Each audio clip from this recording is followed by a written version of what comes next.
നമസ്കാരം. നമ്മുടെ പുതിയ ജ്യോതിഷ പങ്ക്തിയിലേക്ക് എല്ലാ മാന്യപ്രേക്ഷകർക്കും സ്വാഗതം. നമ്മൾ ഇന്നിവിടെ ചർച്ച ചെയ്യുന്നത് മകം നക്ഷത്രത്തിൻ്റെ പൊതു സ്വഭാവങ്ങളും 2025 ജനുവരി മാസം മുതലുള്ള പൊതു സവിശേഷ ഗുണഫലങ്ങളുമാണ്. അസുരഗണത്തിൽപ്പെട്ട പുരുഷ നക്ഷത്രമാണ് മകം നക്ഷത്രം. ചിങ്ങമാണ് മകം നക്ഷത്രത്തിൻ്റെ കോടെന്ന് പറയുന്നത്. അതിൽ ദശാനാഥനായിരിക്കുന്ന കേതുവിൻ്റെയും രാശിനാഥനായ ആദിത്യൻ്റെയും പൊതു സ്വഭാവങ്ങൾ ഉൾക്കൊണ്ടവരാണ് മകം നക്ഷത്രക്കാർ. ആദിത്യൻ പ്രബലനായിട്ട് ഒന്നാമത്തെ രാശിയുടെ അധിപനായതുകൊണ്ട്, ചിങ്ങൻ രാശി അധിപനായതുകൊണ്ട് ഒരു റോയലായിട്ടുള്ള സ്വഭാവവിശേഷം ഇവർക്കുണ്ടാകുന്നു. എല്ലാ കാര്യത്തിലും ഒരു പ്രൗഢിയും ഗാംഭീര്യവും കാണിക്കുന്ന സ്വഭാവമാണ് മകം നക്ഷത്രക്കാർക്കുള്ളത്. മറ്റുള്ളവരെ പറഞ്ഞനുസരിപ്പിക്കാനും ഒരു ആജ്ഞാശക്തിയും ഒരു നേതൃഗുണവും ഒക്കെ ഇവരിൽ കാണാവുന്നതാണ്. ഏതൊരു കാര്യം ഏറ്റെടുത്താലും സമർത്ഥമായ രീതി അത് പൂർത്തീകരിക്കുന്നതിനും അതിൻ്റെ ഭവിഷ്യത്തുകൾ കൂടുതലുള്ള ആൾക്കാരെ പറഞ്ഞ് ബോധ്യപ്പെടുത്തിക്കൊണ്ട് അവർക്ക് വേണ്ട മാർഗനിർദ്ദേശം കൊടുക്കാനും ഇവർ സദാ സന്നദ്ധരാണ്. പല കാര്യത്തിനും ഒരു ഉറച്ച ചിന്താഗതിയും അതുപോലെ തന്നെ ആത്മവിശ്വാസവും ഇവർ കാണിക്കുന്നതാണ്. ഏത് കാര്യത്തിനും ഏറ്റെടുത്താലും അത് വിജയത്തിലെത്തിക്കാൻ വേണ്ടിയിട്ട് എന്ത് സാഹസം ചെയ്യുന്നതിനും ഇവർ തയ്യാറാവുന്നതാണ്.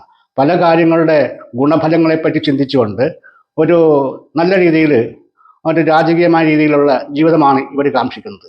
മറ്റുള്ള ആൾക്കാരെ ഉപദേശിക്കാനും അവരെ നല്ല രീതിയിൽ വളർത്തിക്കൊണ്ടുവരുന്നതിനും ഇവർ സദാ സന്നദ്ധരാവുന്നതാണ്. എന്നാൽ മറ്റുള്ള ആൾക്കാർ തങ്ങളെ വിമർശിക്കുകയും കുറ്റം പറയുകയും ചെയ്യുമ്പോൾ പെട്ടെന്ന് കോപിഷ്ഠനായി മാറുകയും അതിലേക്ക് ഒരു വിദ്വേഷം പ്രകടിപ്പിക്കുകയും ചെയ്യുന്ന സ്വഭാവം കാണാറുണ്ട്. പ്രവർത്തനത്തിൽ ചില വിഷമത കണ്ടു കഴിഞ്ഞാൽ ആ പ്രവർത്തനത്തിൽ രീതി മാറ്റുന്ന ഇവർ തയ്യാറാവുന്നില്ല. അവർ സ്വന്തം ചിന്തിച്ച കാര്യത്തിന് ഏറ്റവും പ്രാധാന്യം കൊടുക്കുകയും അതാണ് ശരിയെന്ന നിലവിൽ അതുകൊണ്ടുകൂടി പ്രതികരിക്കുകയും ചെയ്യുന്നതാണ്. സ്ത്രീകളെ സംബന്ധിച്ചിട്ട് സ്ഥിരോത്സാഹവും അർപ്പണബുദ്ധിയും അതുപോലെ നേതൃശീലവും ഒക്കെ ഇവർക്കുണ്ടാവുന്നതാണ്.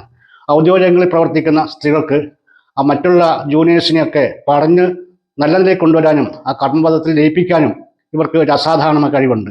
മകം പിറന്ന മങ്ക എന്ന് ഈ ഒരു പഴഞ്ചൊല്ലിന് തന്നെ പറയുന്നുണ്ട്. ഏറ്റവും സ്ത്രീകൾക്ക് പ്രാധാന്യമുള്ള നക്ഷത്രമായതുകൊണ്ടാണ് ആ ഒരു കാര്യം പറയുന്നത്. അത് നേതൃശീലം ഉണ്ടാവുന്നതാണ്. സ്വന്തം കുടുംബത്തിൽ നേതൃസ്ഥാനം ഏറ്റെടുത്തുകൊണ്ട് അവിടുത്തെ അപാകതകൾ മനസ്സിലാക്കി അതിനൊരു മാറ്റം വരുത്താനും അതുവഴി കുടുംബത്തിൻ്റെ ഭദ്രത ഉറപ്പിക്കാനും ഇവർ തയ്യാറാകുന്നതാണ്. സ്ത്രീകൾ പൊതുവെ ഗൗരവ സ്വഭാവമുള്ള ആൾക്കാരും വാചാലരും ആവുകയും ചെയ്യുന്നുണ്ട്. എങ്കിൽ പോലും ചില ദുസ്വഭാവങ്ങൾ ഇവരിൽ കാണുന്നതാണ്. മറ്റുള്ള ആൾക്കാരെ കുറ്റം പറയുക, അതിൽ മറ്റുള്ള ആൾക്കാരുടെ ദോഷങ്ങൾ നമ്മൾ ചിത്രീകരിച്ചുകൊണ്ട് അവരെ നല്ല നിലയ്ക്ക് വരുത്താൻ പറയുന്നതാണെങ്കിൽ തന്നെയും മറ്റുള്ളവരിൽ ചില വിഷമങ്ങൾ ഉളവാക്കുന്നതായിരിക്കും. അതൊന്നും ഇവർക്ക് പ്രശ്നമല്ല. അത് സ്വന്തം കുടുംബത്തിലും ഭർത്താവിനത്തിൽ തന്നെയും നേർവഴിക്ക് നയിക്കാനും നിർദ്ദേശങ്ങൾ കൊടുക്കാനും അതുപോലെ തന്നെ സന്താനങ്ങളെയും ആ രീതി വളർത്തിക്കൊണ്ടുവരാൻ ഇവർ യത്നിക്കുന്നതാണ്. സന്താനങ്ങളുടെ ദോഷങ്ങളെ പറഞ്ഞ് മനസ്സിലാക്കുക, അതാത് സമയങ്ങളിൽ കാര്യങ്ങൾ പറഞ്ഞ് ബോധ്യപ്പെടുത്തിക്കൊണ്ട് അവരെ നല്ല നിലയ്ക്ക് വളർത്തിക്കൊണ്ടുവരാനും അതുവഴി കുടുംബത്തിൻ്റെ ഭദ്രതയും നിലനിർത്താനും ഇവർ സദാ സന്നദ്ധരാകുന്നതാണ്. എല്ലാ കാര്യത്തിലും വിഷമങ്ങളിൽ തന്നെയും ചില രോഗങ്ങൾ വരെ പിടിപെടുന്നതായിട്ട് കാണുന്നുണ്ട്.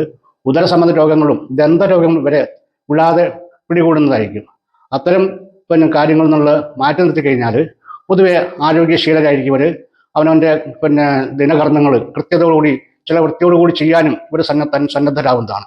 എല്ലാ കാര്യത്തിലും മുൻവിധി ഒഴിവാക്കിക്കൊണ്ട് അപ്പോൾ തോന്നുന്ന കാര്യങ്ങൾ വളരെ പ്രസക്തമായ രീതിയിൽ പ്രതിപാദിച്ചുകൊണ്ട് മറ്റുള്ളവർക്ക് നിയന്ത്രിക്കാനും അവരെ അവനവൻ്റെ പാതയിലേക്ക് കൊണ്ടുവരാനും ഇവർ അശ്രാന്ത പരിശ്രമം ചെയ്യുന്നുണ്ട്.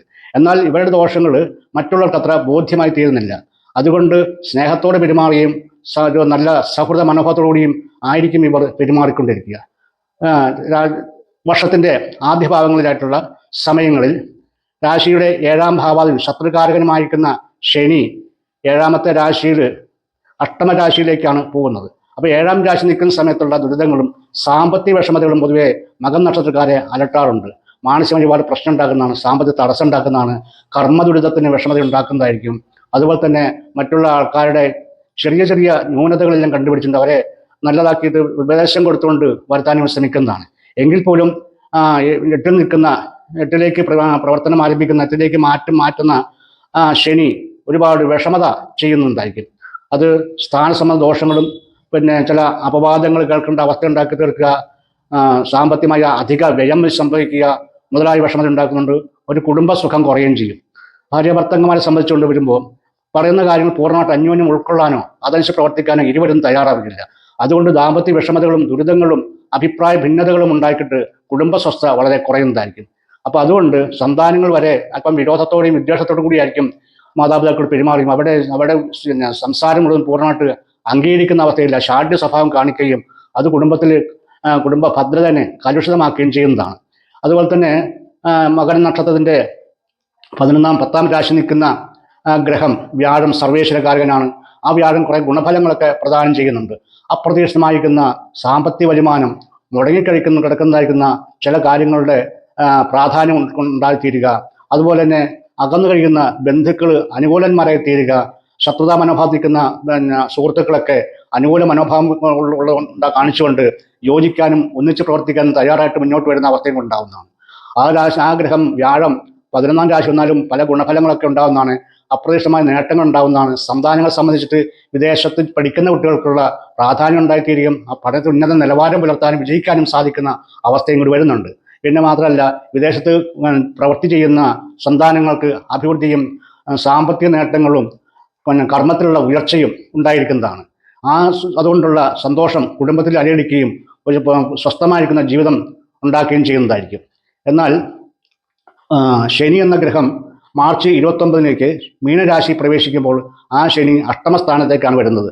അഷ്ടമരാശി ഏറ്റവും ദോഷരാശി ആയതുകൊണ്ട് ഇവരുടെ ആരോഗ്യത്തെ സാരമായി ബാധിക്കാനും, അതുമാത്രം ചില കേസുകളോ വഴക്കുകൾ ഇങ്ങനെയുള്ള കാര്യങ്ങൾ, അഭിപ്രായ ഭിന്നത, സഹോദരന്മാർ കാണിക്കുക, ദേഷ്യസ്വഭാവം, പെട്ടെന്ന് ക്ഷിപ്രകോപിയായിട്ട് മാറി പെട്ടെന്ന് എന്ത് പറഞ്ഞാലും പെട്ടെന്ന് കോപം വരിക, ഒരു മുൻവിധിയോടുകൂടി കാര്യങ്ങളെ സമീപിക്കുക മുതലായ ദോഷങ്ങളും ഇവിടെ കാണാവുന്നതാണ്.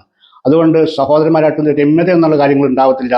സ്ത്രീകളാണെങ്കിലും ചില കാര്യങ്ങളുടെ വിഷമാവസ്ഥ പൂർണ്ണമായിട്ട് ഉൾക്കൊള്ളാതെ, അത് ഭർത്താവിൻ്റെ അഭിപ്രായമാണെങ്കിലും അത് തീരുമാനിക്കുന്ന താനാണ് എന്നുള്ള ബോധ്യത്തോട് പെരുമാറുകയും അതുകൊണ്ട് രണ്ടാൾ തമ്മിൽ ഭിന്നത ഉണ്ടാക്കുകയും ചെയ്യുന്നതാണ്. ഇത് കൂടാതെ 4 പാദങ്ങളുടെ ഫലങ്ങളാണ് പറയുന്നത്. 4 പാദങ്ങളും ഈ ചിങ്ങൻ രാശി തന്നെയാണ് ഉണ്ടാവുന്നത്. ചിങ്ങൻ രാശിയുടെ സിംഹരാശി എന്നാണ് പറയുന്നത്. അപ്പോൾ ശൗര്യത്തോടുകൂടിയും വീര്യത്തോടു കൂടിയാണ് ഇവർ ഓരോ കാര്യം പ്രവർത്തിക്കുക. അപ്പോൾ അത് പല അവസരങ്ങളിൽ ഇവർക്ക് തന്നെ വിനയായി മാറുകയും മറ്റുള്ളവരെ ബഹുമാനിച്ചില്ല, ആദരിച്ചില്ല എന്നുള്ള ഒരു അപവാദം കൂടി ഇവർക്ക് കേൾക്കേണ്ടതായിട്ട് വരുന്നതാണ്. എന്നാലും 4 പാദങ്ങൾ ദോഷഫലങ്ങൾ എല്ലാം തന്നെ ഒരാൾക്ക് അനുഭവിക്കണമെന്നില്ല. കുറേ ദോഷങ്ങളും കുറേ ഗുണങ്ങളുമാണ് സമ്മിശ്ര ഫലങ്ങളാണെങ്കിലും ഉണ്ടായിത്തീരുക. വർഷത്തിൻ്റെ അർത്ഥഭാഗം കഴിഞ്ഞാൽ നേട്ടങ്ങളും അഭിവൃദ്ധികളൊക്കെ ഉണ്ടാകാൻ ചാൻസ് കൂടുതലാണ്. അപ്പോൾ അത്തരം കാര്യങ്ങൾ വർദ്ധിക്കുന്നതിന് വേണ്ടിയിട്ട് ഈശ്വര ധ്യാനം ചെയ്യുക, വിഷ്ണുവിനെ പ്രാർത്ഥിക്കുക, വിഷ്ണുവിന് അഷ്ടോത്തര പുഷ്പാഞ്ജലി, പാൽപ്പായസം മുതലായ കാര്യങ്ങൾ നടത്തിക്കൊണ്ടുവരിക, ശനീശ്വരനെ പ്രാർത്ഥിച്ച് ഉത്തമനാക്കി മാറ്റിയെടുക്കുന്നതിനുള്ള പരിഹാരക്രിയ ചെയ്യുക, ശനീശ്വര പൂജ മുതലായ പരിഹാരങ്ങൾ ചെയ്യുന്നത് ഉത്തമമായിരിക്കും. അപ്പം മറ്റ് യാത്രകളൊക്കെ വളരെ ശ്രദ്ധിച്ച് യാത്ര ചെയ്യുക. അപകടങ്ങൾ വരാൻ സാധ്യതകളുണ്ട്. വളരെ കരുതലോടുകൂടി ഇവർ പ്രവർത്തിക്കേണ്ടതാണ്. അപ്പം ഇത്തരം കാര്യങ്ങൾ പറഞ്ഞുകൊണ്ടാണ് ഇത് അവസാനിപ്പിക്കുന്നത്. ഇനി ദോഷവശങ്ങളുള്ള ആൾക്കാർക്ക് എല്ലാം തന്നെ പറഞ്ഞെല്ലാം അനുകൂലമായി വേണമെന്നില്ല. നക്ഷത്രവാദം 4 പാദമുണ്ടല്ലോ. അപ്പോൾ 4 പാദത്തിൻ്റെ എല്ലാ ആൾക്കാർക്കും ഒരുപോലെ അനുഭവവേദ്യമാവണമെന്നില്ല. അത് ജനിച്ച സമയത്തെയും അടിസ്ഥാനപ്പെടുത്തിയിട്ടാണ് അതിൻ്റെ ഫലങ്ങളൊക്കെ വരുന്നത്. അപ്പോൾ സംശയവും ഇത് പൂർണ്ണതയില്ലെന്ന് തോന്നും ചെയ്യുന്ന ആൾക്കാർ താഴെ കാണുന്ന നമ്പറിൽ ബന്ധപ്പെട്ടുകൊണ്ട് സംശയം ദൂരീകരിക്കുന്നതിനും ഉചിത പരിഹാരം നേടുന്നതിനും ശ്രമിക്കേണ്ടതാണ്. ഇതുകൂടാതെ ആർക്കെങ്കിലും ജാതകം ആവശ്യമുണ്ടെങ്കിൽ അവരുടെ തറവാട്ട് പേര്, മാതാപിതാക്കളുടെ പേര്, കുട്ടിയുടെ പേര്, ഡേറ്റ് ഓഫ് ബർത്ത്, ടൈം എന്നിവ അറിയിച്ചാൽ എത്രയും വേഗം ജാതകം റെഡിയാക്കിയിട്ട് അതിൻ്റെ ഫലപ്രവചനം നടത്തിക്കൊണ്ട് അവരെ തൃപ്തരാക്കി മാറ്റുന്നതിനുള്ള ശ്രമം ഉണ്ടാവുന്നതാണ്. ഇത്രയും പറഞ്ഞുകൊണ്ട് ഉപസംഹരിക്കുന്നു. നമസ്കാരം.